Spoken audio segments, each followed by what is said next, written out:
নমস্কার, আমি মৌমিতা।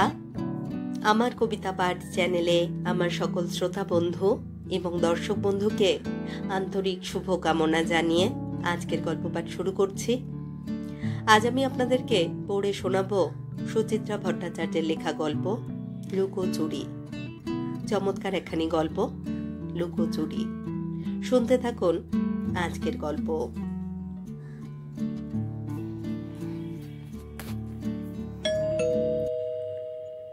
দরজায় বেল বাজতেই মনটা নেচে উঠল নন্দিনীর। দরজা খুলে খুশির ঝর্ণা হয়ে গেল। ওরা এসে গেছে। সকাল থেকেই আজ হানটান করছে নন্দিনী। নিজের হাতে বাজার করেছে, রেঁধেছে, খেটে খুটে গুছিয়েছে ফ্ল্যাটটাকে। ড্রয়িং রুমের sofa, centre table, TV stand, table lamp সব কিছু ধুলো ঝেড়েছে পরিপাটি করে। অনেকদিন ধরে শোকেসে কাচের পুতুলগুলো এলোমেলো হয়ে পড়েছিল, সেগুলোকে দাঁড় করিয়েছে সার। রান্নাঘর সাজিয়েছে, বাথরুম তকতকে করেছে, নোংরা পর্দা পাল্টে দরজা জানলায় ঝুলিয়েছে একরঙা ভারী পর্দা। বাবলার জিনিসপত্র রাখার কোনো ছিঁড়ি ছাদ নেই। এখানে জুতো পড়ে রইল তো ওখানে মোজা। দেওয়ালের পাশে খেলার সরঞ্জাম, যত্র তত্র বই খাতা, সব আজ যথাস্থানে। এক ফুলদানিতে রেখেছে হাইব্রিড রজনীগন্ধা, অন্যটায় গ্ল্যাডিওলা আর অ্যাস্টর। নরম সুবাসে মম করছে চারদিক। শোয়ার ঘরেও আর জমকালো বেড কভার। নিজেদের ঘরে নীল সাদা, ছেলের ঘরে সূর্য হলুদ। ড্রেসিং টেবিলেও প্রতিটি প্রসাধনী টিপটপ সাজানো, যেমনটি কালে ভদ্রে ঘটে থাকে। বাবলা তো স্কুল যাওয়ার আগে ঠাট্টাই ছুঁড়ে গেল, সত্যি কি তোমার বান্ধবীরা আসছে মা? আমেরিকার প্রেসিডেন্ট বা জাপানের সম্রাট নয় তো? তা সে বিদ্রুপ গায়ে মাখেনি নন্দিনী। কতকালের পুরনো বন্ধুরা আজ আসছে বাড়িতে। এ কি কম উত্তেজনার কথা? ছেলে এখনই এর মর্ম বুঝবে কি করে? গত রোববার স্কুলের গোল্ডেন জুবিলি ছিল। প্রাক্তনীরা সবাই মিলেছিল সেখানে। নন্দিনীদের ব্যাচের সবাই অবশ্য আসেনি। ঘনিষ্ঠ বন্ধুদের মধ্যে শুধু কল্পনা আর রত্না। সেদিন প্ল্যানটা চোখে ছিল তিন বন্ধু। কত কাল একসঙ্গে বসে মনের প্রাণের কথা বলা হয় না রে। একটা দিন আমরা তিনজনে বসতে পারি না? তা শুধু বসা কেন, নন্দিনী ওদের নেমন্তন্নই করে দিল। খাওয়া দাওয়া হবে, গল্প হবে, আড্ডাও হবে। সারা দুপুর ধরে কলকল করা যাবে মনের আনন্দে। ভাবতেই কি সুখ। সেই সুখের চাবিকাঠি নিয়ে এসেছে কল্পনার রত্না। দুজনের হাতে দুটো প্যাকেট মিষ্টির। নন্দিনী প্যাকেট দুটো হাতে নিয়ে কৃত্রিম অভিমান আনল গলায়। তোরা আবার এসব আনতে গেলি কেন? বেশি কিছু নয় রে, প্রথম দিন তোর বাড়ি এলাম। আমাদের মধ্যে কি ফর্মালিটি সম্পর্ক নাকি? কোনো মানে হয় না। হি, তারপর তোর বর আর ছেলে বলবে, ইস কি বন্ধু গো তোমার, হাতে করে একটা আলপিনও আনলো না। কল্পনা রত্না হাসছে খিলখিল। নন্দিনীও হাসল, কিন্তু ততটা উচ্ছলভাবে নয়। সুব্রত ওরকম কথা বলে না বটে, তবে একটু আধটু কি বেঁধায় না? এই তো সেদিন নন্দিনীর মামাতো বোন সীমা এলো বর মেয়ে নিয়ে। সারাটা দিন কাটিয়ে গেল। ওরা চলে যাবার পর সুব্রত বলেনি, তোমার বোন ভগ্নিপতি বেশ চিপ্পুস আছে, ছাতা না কিনে হাত দিয়ে মাথা ঢেকে রাস্তায় বেরোতে পারে, আঙুল গলে বৃষ্টির জল ঢুকবে না। অপরাধ তো একটাই ছিল, খালি হাতে আসা। নন্দিনী তবু বিস্ময়ের ভাব ফোটালো মুখে। বন্ধুদের বলল, ওরে বাবা, তোদের বরেরা এসব বলে নাকি? তোদের বাড়ি গেলে তাহলে আমাকে চাল ডাল বেঁধে নিয়ে যেতে হবে। যা, তা কেন? দুই বন্ধু যেন কোরাসে কথাটাকে চাপা দিতে চাইল। তুই মিষ্টি খেতে ভালোবাসতিস, এই জন্যই আমরা। খুব করেছিস, আয় আয় ভিতরে আয়। 40 ছোঁয়া দুই বান্ধবী বসেছে সোফায়। সিঁড়ি ভেঙে 4 তলা উঠে আসতে হয়েছে, তাই বুঝি হাঁপাচ্ছেও অল্প অল্প। কল্পনার শরীর একটু বেশি ভারী, তার দশাই বেশি কাহিল। আঁচল তুলে ঘাড় গলা মুছছে, চোখ ঘুরিয়ে ঘুরিয়ে দেখছে ফ্ল্যাটখানা। দুজনেই ফুল পাতা আঁকা সুদৃশ্য ট্রেতে 2 গ্লাস শরবত নিয়ে এলো নন্দিনী। সেন্টার টেবিলে আজ কুরুশে বোনা ঢাকনা, তার উপরে ট্রেখানা রাখলো সাবধানে। কল্পনা গ্লাস হাতে তুলতে গিয়ে থামল। তুই নিলি না? আমার মিষ্টি খাওয়া বারণ রে, সুগার। নন্দিনী রত্নার পাশে বসল। তাই তো ভাবছি, তোরা এত ভালোবেসে এত মিষ্টি আনলি, একটাও আমি মুখে তুলতে পারবো না। রত্না ভুরু কুঁচকে তাকালো। তুই এরই মধ্যে সুগার বাঁধালি কোত্থেকে? ও আমাদের হেরিডিটারি, বাবা মা দাদা সববার আছে। বেচারা, কি আর করবি, বর ছেলেদেরই খাওয়াস। সেই গুড়ে বালি, ছেলে মিষ্টি দেখলেই নাক সিটকোয়। আর বর তো বসে আছে গিয়ে বোকারোতে, ফিরতে সে নেক্সট উইক। বোকারোতে কেন? অফিস ট্যুর, মাসে 14 দিন এই করেই কাটে। কল্পনা গ্লাসে চুমুক দিল, হালকা চালে বলল, ট্যুরের চাকরি তো ভালো রে, সংসারে পয়সা আসে। আমার মেজনন্দায় সেলসে আছে, ওদের তো শুনি ট্রাভেলিং অ্যালাউন্সে সংসার চলে যায়, আর মাইনের টাকা ব্যাংকের গর্তে বসে ডিম পাড়ে। কথাটায় কি কোনো শ্লেষ আছে? বান্ধবীর মুখ দেখে নন্দিনী ঠিক বুঝতে পারল না। হয়তো নেই, এমনি কথার কথা। তবু কথাটা যেন ফুটল একটু। বলল, পয়সা যে নেই তা বলবো না, তবু ধকলও যায় খুব। আমার ভালো লাগে না। কতবার বলেছি এবার হেড অফিসে একটু থিতু হয়ে বসো, শোনেই না। বলে ওনা দৌড়লে কোম্পানির ব্যবসা নাকি অর্ধেক হয়ে যাবে। কথাটা বলতে পেরে নন্দিনী মনে মনে বেশ তৃপ্তি পেল। মুখ টিপে বলল, তোরা ভালো আছিস, আমার মতন বর নিয়ে টেনশন করতে হয় না। কি বলছিস? রত্না সঙ্গে সঙ্গে চোখ ঘুরিয়েছে। ও কাজে বেরোলেই আমার বুক ঢিপঢিপ শুরু হয়ে যায়। শিয়ালদা নর্থে পোস্টিং, ওখানে তো নিত্যি গন্ডগোল লেগে রয়েছে। কোথায় 1 ঘন্টা তার ছিঁড়ে পড়ে আছে, ট্রেন চলছে না, অমনি চেকারকে পেটাও। টিকিট কেটে কেউ ট্রেনে উঠবে না, ধরতে গেলেই মারো চেকারকে।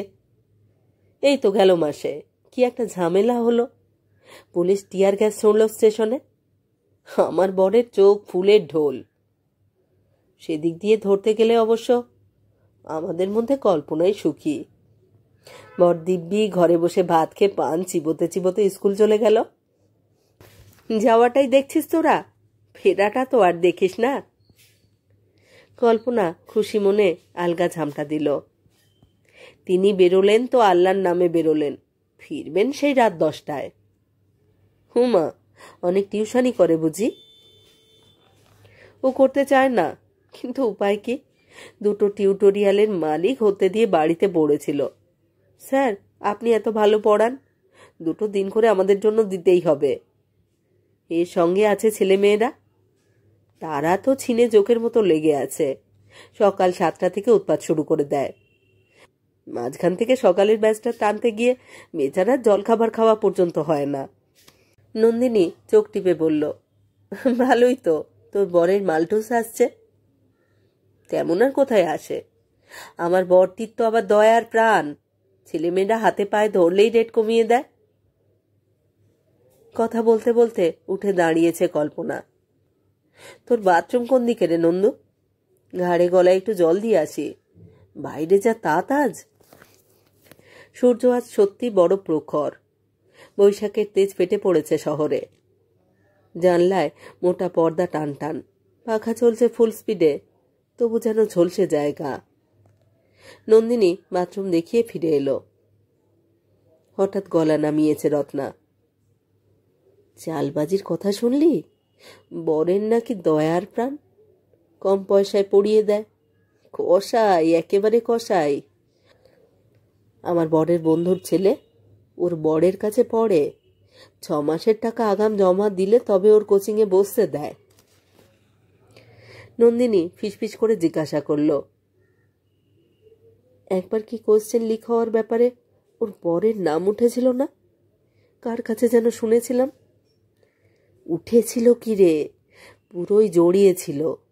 পড়ানো শুনাম না হাতি, ওই জন্যই তো ওর কোচিংয়ে এত ভিড় হয়। যাকে পাতে, যে যা বলে আনন্দ পায়। নন্দিনী থামালো রত্নাকে। আমরা কি শুধু বড়দেরই গল্প করে যাব নাকি? তা হ্যাঁ রে, আমাদের ব্যাচের আর কারোর সঙ্গে তোর দেখা হয়? কই আর? ও হ্যাঁ, একদিন বুলবুলের সঙ্গে দেখা হয়েছিল। রত্না সোফায় হেলান দিল।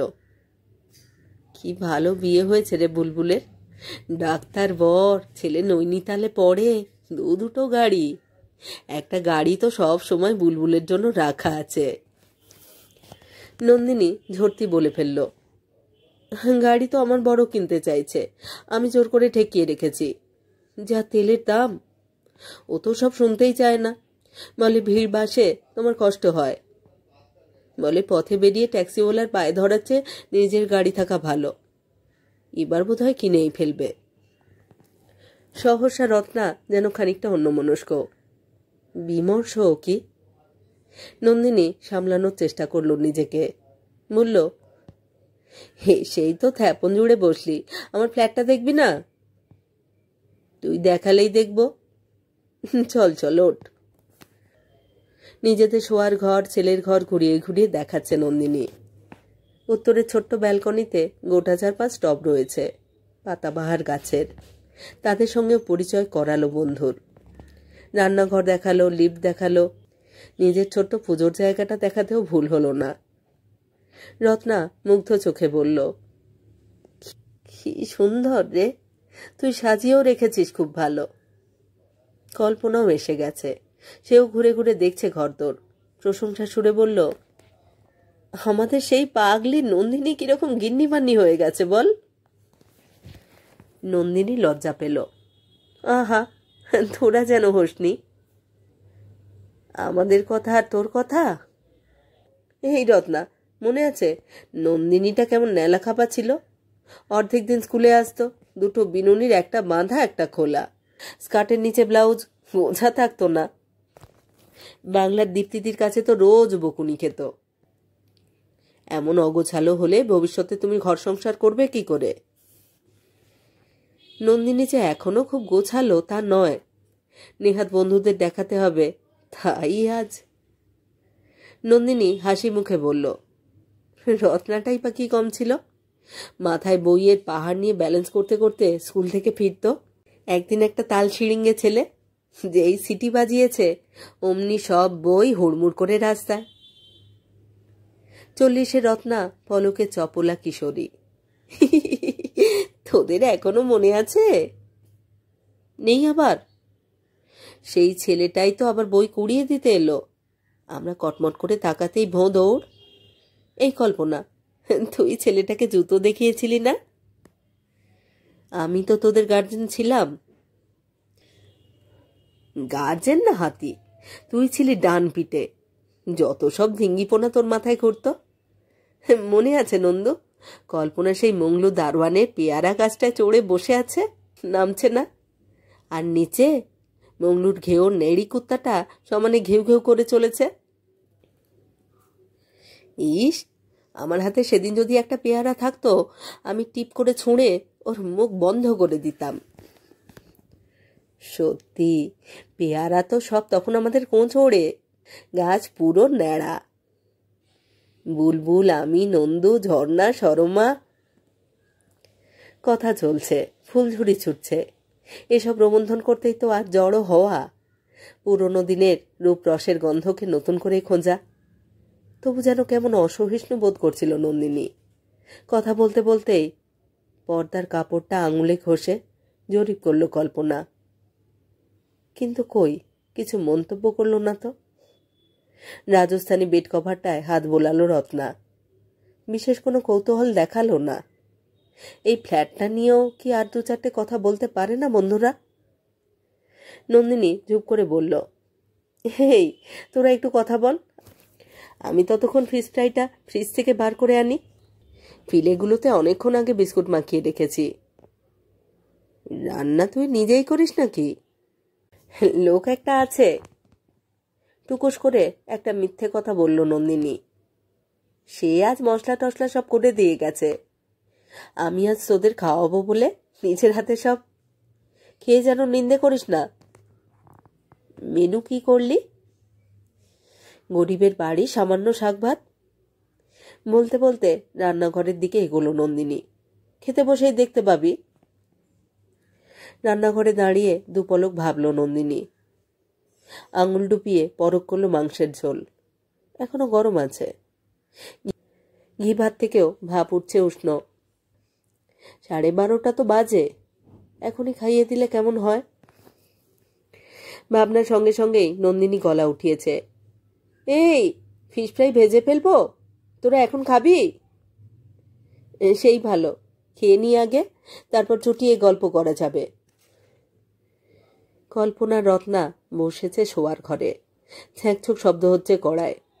ও ঘর থেকেও ছিটকে আসছে শব্দ হাসি। নন্দিনী কান খাড়া করল। তাকে নিয়ে কি আলোচনা হচ্ছে কিছু? গাড়ি কেনার কথাটা বলা কি একটু বাড়াবাড়ি হয়ে গেল?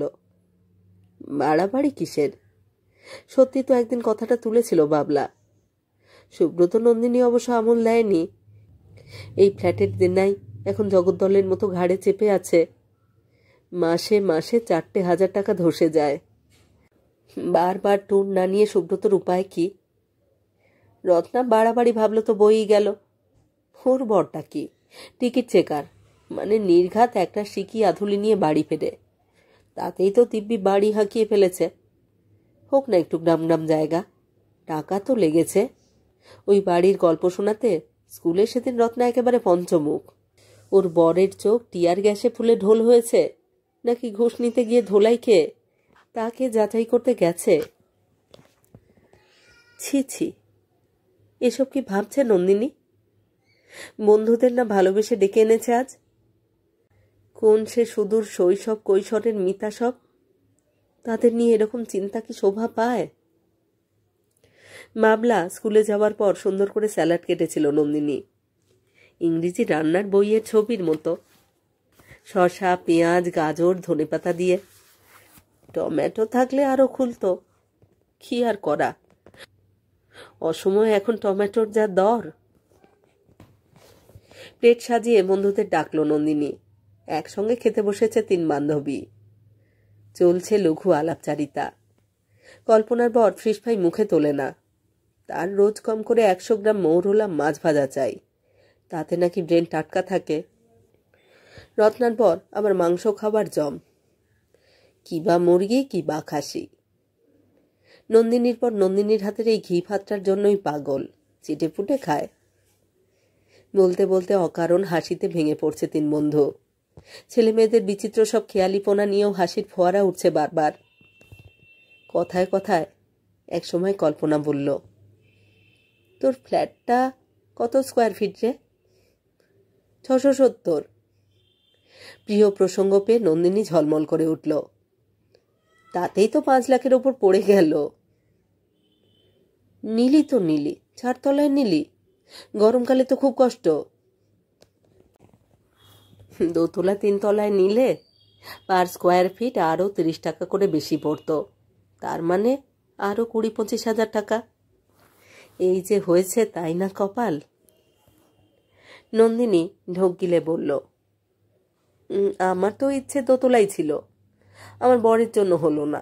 যা পিটপিটে, ধুলোবালির বাতিক, মশার বাতিক। ছেলেরও খুব উঁচুতে থাকার শখ। আমি তো বাবা মরে গেলেও 4 তলায় নিতে রাজি হতাম না। রত্না জিজ্ঞাসা করল, তোরাও কি কিছু কেনার টেনার চেষ্টা করছিস? ইচ্ছে তো আছে, কিন্তু বুড়ি শাশুড়িকে ফেলে যায় কি করে বল? শাশুড়িকে নিয়ে যাবি? ও বাবা, বুড়ি ওই মান্ধাতা আমলের বাড়ি ছেড়ে নড়বে? তার শ্বশুর ভিটে বলে কথা। ওর বন্ধুরা তো কোঅপারেটিভ করে কতবার সাধলো, আমার বর মাকে ছেড়ে নড়বে না। নন্দিনী ফিক করে হাসল। মাস্টারমশাই তাহলে মাতৃভক্ত রামপ্রসাদ? রত্না বলল, বিদ্যাসাগরও বলতে পারিস। নেহাত কলকাতায় একসঙ্গে আছে বলে এখনো দামোদর পার হওয়ার সৌভাগ্য হয়নি। আমার বরের বাবা ওসব নেই, আমি যা বলবো তাই হবে। আমি না চাপ দিলে কোনোদিন বাড়িঘর হতো? আমার বরের ভাই উপায় ছিল না। আমার শ্বশুরবাড়ির গোষ্ঠী যা বড়, ওর অফিসের লোক এলে বসতে দেওয়ার জায়গা পাওয়া যেত না। বলতে বলতে একটু শ্বাস টেনে নিল নন্দিনী। আমার বরকে আবার মাঝে মাঝে বাড়িতে পার্টি দিতে হয় কি না? ঘুরে ফিরে আবার সেই একই গর্তে ঢুকে পড়েছে তিনজনে। বেরোনোর জন্য আঁকুপাকু করছে। খাওয়া শেষ হতে একটু যেন স্বস্তি পেল। নন্দিনীর খাটে শুয়ে পড়েছে রত্না আর কল্পনা। মৌরির কৌটো নিয়ে ঘরে এলো নন্দিনী। মালিশ পার করে দিল বন্ধুদের। নিজেও আছোয়া হয়েছে। শরীরটা আর চলে না রে আজকাল। খাওয়া দাওয়ার পরই আইঠাই করে। বয়স তো কম হলো না, 40+। সময় কোথা দিয়ে চলে যায়। এই তো সেদিন টিফিনে হজমলিওয়ালার সামনে ভিড় করে দাঁড়িয়ে থাকতাম। স্কুলের মাঠে সেই দুপুর রোদে লম্বি ধস্যি খেলা। ক্লাসের বেল পড়ে গেছে, হুঁশ নেই। বর দিদিমণি বারান্দা থেকে ধমকাচ্ছেন। আরে অত বড় দাপুটে বর দিদিমণি কি কষ্ট পেয়ে মারা গেলেন। সেরিব্রাল হয়ে 2 বছর বিছানায় শয্যাশায়ী।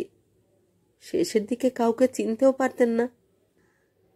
হ্যাঁ রে, সেদিন স্কুলে গিয়ে শুনে যা খারাপ লাগলো। ছেলে নাকি খোঁজ খবর রাখতো না। একটা বুড়ি আয়া মতন ছিল। সেই জানিস, আমার কাছে বর দিদিমণির একটা ছবি আছে। সেই যে সেবার বর দিদিমণি শিক্ষক দিবসে প্রাইজ পেলেন। তার পরদিন প্রত্যেক ক্লাসের সঙ্গে আলাদা আলাদা করে ছবি তোলা হলো। আমার কাছে একটা কপি আছে। হুমা, তাই? দেখি দেখি দেখি। নন্দিনী আলমারি থেকে অ্যালবাম বার করল। উপর হয়ে ঝুঁকেছে 3 বন্ধু। বর দিদিমণির থেকেও ছবিতে নিজেদের খুঁজছে বেশি। নিজেদের কিশোরী রূপ দেখে উদ্বেল, উন্মনা। হেই দেখ, কল্পনাটা কি রোগা ছিল। নিজেকে দেখ, কেমন টোপা টোপা গাল, যেন কমলা লেবু মুখে পুড়ে রেখেছিস। ওই গাল কি করে অত চুপসে ফেললি রে রত্না? তোর কি চুল ছিল দেখ রে নন্দু। বদল কি শুধু চুলে, গালে আর বুপুতেই ঘটেছে? নন্দিনী একটা ছোট্ট শ্বাস ফেলে অ্যালবামের পাতা উল্টে দিল। এই দেখ, এই হলো গিয়ে আমার বর। বিয়ের পরপর তোলা। তোর বড় তো বেশ হ্যান্ডসাম ছিল। ছিল কি, এখনো আছে। খুব যে কোমর। তাই বুঝি আমরা আসার আগেই বরকে বাইরে পাঠিয়ে দিলি? সুব্রতর ঈষৎ টাক পড়া, অল্প মেদ জমা মধ্য 40-এর চেহারাটা পলকের জন্য নন্দিনীর চোখে ভেসে উঠল। হাসতে হাসতেই বলল, পুরুষ মানুষ বলে কথা, একটু সামলে সামলে রাখাই তো ভালো। বলেই আর চোখে একবার তাকালো রত্নার দিকে। বছর 5 আগে নিউ মার্কেটে শর্মার সঙ্গে দেখা হয়েছিল। শর্মা বলেছিল রত্নার বরের নাকি একটি মহিলা কলিগের সঙ্গে দারুণ লটঘট। তাই নিয়ে রত্নার মনে নাকি দারুণ অশান্তি। খবরটা কতটা সঠিক জিজ্ঞাসা করবে রত্নাকে? তার আগেই রত্নাই প্রশ্ন করল, যেন ঘুরিয়ে দিল স্বামী প্রসঙ্গটা। একটা ছবি দেখিয়ে বলল, এই গোলগাল গ্লাক্সো বেবিটা কে রে? ওই তো আমার ছেলে বাবলা। তোর ছেলে? সে যেন এখন কোন ক্লাসে পড়ে বলছিলি? 9-এ। মাধ্যমিকের পর কি পড়বে ছেলে? সায়েন্স নিশ্চয়ই। আমার বড় মেয়ে তো এবার জয়েন্টে বসছে। নন্দিনী মনে মনে একটু প্রমাদ গুনল। বাবলার অঙ্কের মাথা একদম ভালো না। ছোটবেলায় খারাপ ধরনের টাইফয়েড হয়েছিল। ডাক্তার ছেলের পড়াশুনো নিয়ে বেশি মাথা ঘামাতে বারণ করে দিয়েছে। তবু বন্ধুর কাছে হেরে যাওয়া ভারী লজ্জার ব্যাপার। সামান্য সময় নিয়ে নন্দিনী বলল, ওর বাবার তো ছেলেকে ইঞ্জিনিয়ার করবার ইচ্ছে, কিন্তু ছেলের আবার লিটারেচারে ভীষণ নেয়। কল্পনা বলে উঠল, আমার ছেলে বাবা তোদের ছেলে মেয়েদের তুলনায় শিশু, সবে তো ভাই হলো। তবে এরই মধ্যে ওর বাবার ভাবনা শুরু হয়ে গেছে। সায়েন্সের থেকে এখন চার্টার্ড অ্যাকাউন্টেন্সির লাইনটা নাকি ভালো।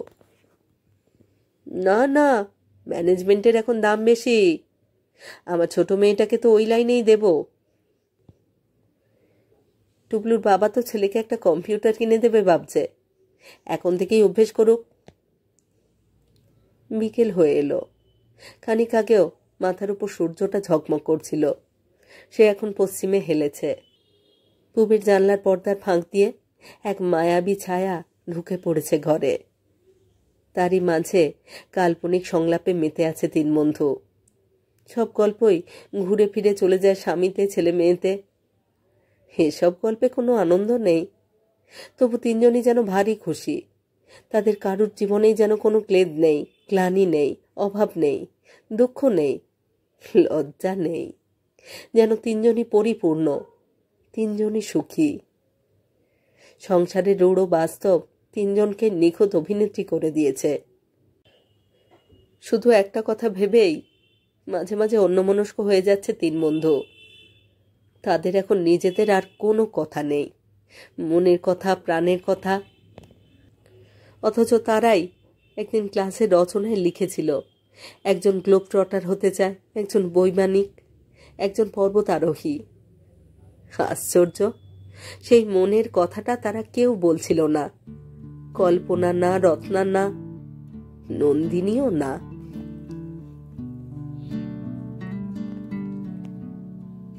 কেমন লাগলো আজকের গল্প?